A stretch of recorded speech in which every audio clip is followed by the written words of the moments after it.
माननीय मुख्यमंत्री श्री योगी आदित्यनाथ जी और माननीय बेसिक शिक्षा मंत्री श्री सतीश द्विवेदी जी, मैं सुपर टेट उत्तीर्ण सभी अभ्यर्थियों की तरफ से आपसे विनम्र निवेदन करता हूं कि 69,000 शिक्षक भर्ती का गुणांक बनाने में एकेडमिक परसेंटेज को शामिल न किया जाए।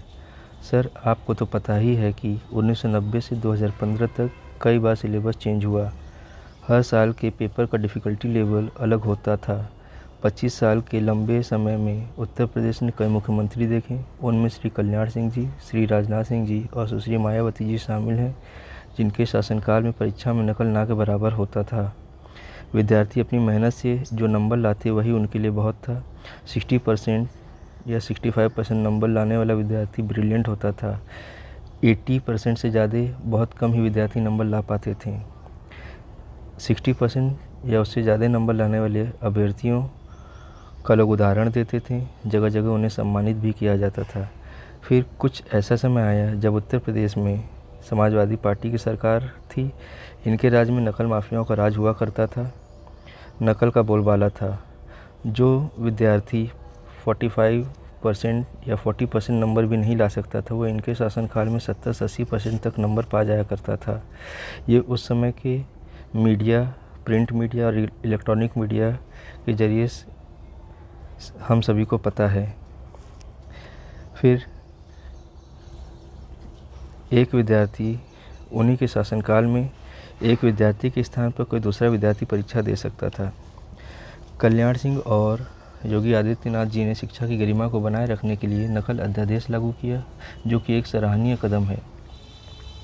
सर, तो आपने देखा कि एक अच्छा विद्यार्थी भी आपके शासनकाल में, यानी भाजपा के शासनकाल में जो परीक्षा दे के उत्तीर्ण हुआ है, वो 60-65% तक सीमित रह जा रहा था। लेकिन सपा के शासनकाल में एक कमज़ोर विद्यार्थी भी 70-80 या उससे ज़्यादा परसेंटेज पा जा रहा था। तो अगर शिक्षक भर्ती का गुणांक एकेडमिक परसेंटेज से बनेगा तो कहीं ना कहीं अच्छे विद्यार्थी पीछे रह जाएंगे और कमज़ोर विद्यार्थी उसमें आगे बढ़ जाएंगे।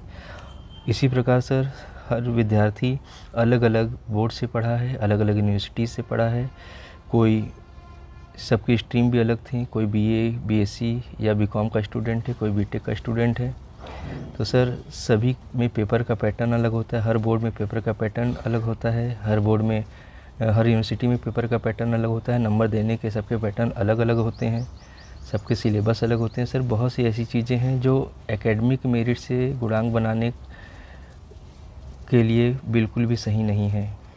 तो सर, हम सभी की आपसे ये प्रार्थना है कि शिक्षक भर्ती की मेरिट एक ऐसे पेपर से बनाई जाए जो सभी अभ्यर्थियों के लिए एक समान था, जो कि सुपर टेट है।